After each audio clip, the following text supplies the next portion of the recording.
স্বর্ণ আমদানিতে বিদ্যমান আইন সংশোধন করার পর অবৈধ পথে স্বর্ণ চোরাচালানে সহায়তা করা হলে সংশ্লিষ্ট এয়ারলাইন্স প্রতিষ্ঠানের বিরুদ্ধে ব্যবস্থা নেওয়ার কথা জানিয়েছেন এনবিআর চেয়ারম্যান। প্রবাসী বাংলাদেশিরা বিশেষ করে মধ্যপ্রাচ্য থেকে দেশে ফেরার সময় প্রিয়জনদের জন্য নিয়ে আসেন একাধিক স্বর্ণের অলংকার বা বারসহ ইলেকট্রনিক্স সামগ্রী, কিন্তু এসবের কর পরিশোধ না করেই গ্রিন চ্যানেল দিয়ে পার হবার সময় হয়রানির মুখে পড়েন তারা। যদি ট্যাক্সেবল জিনিস থাকে তাহলে কোন চ্যানেল দিয়ে পার হতো এটা কি জানেন?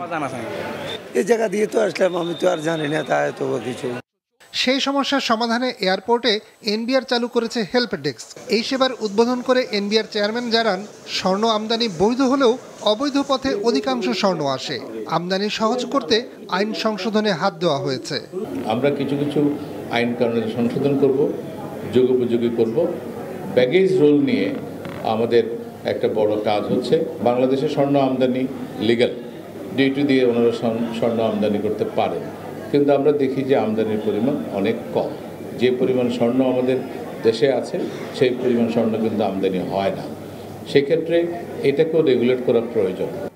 তিনি জানান, বিভিন্ন এয়ারলাইন্সের কর্মীদের সহযোগিতায় উড়োজাহাজের সিটের নিচে, বাথরুমের ভেতর বিশেষভাবে লুকিয়ে অবৈধভাবে স্বর্ণ আনা হয়।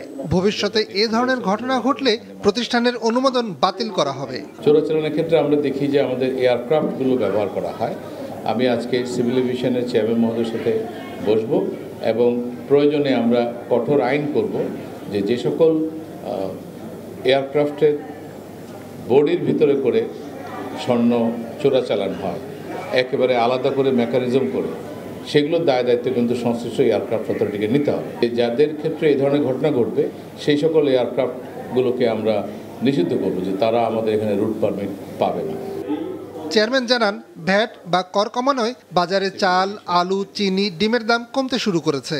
রমজানকে সামনে রেখে খেজুরের ওপর থেকেও কর প্রত্যাহার করা হবে। নিয়াজ মোর্শেদ, মাছরাঙা সংবাদ, ঢাকা।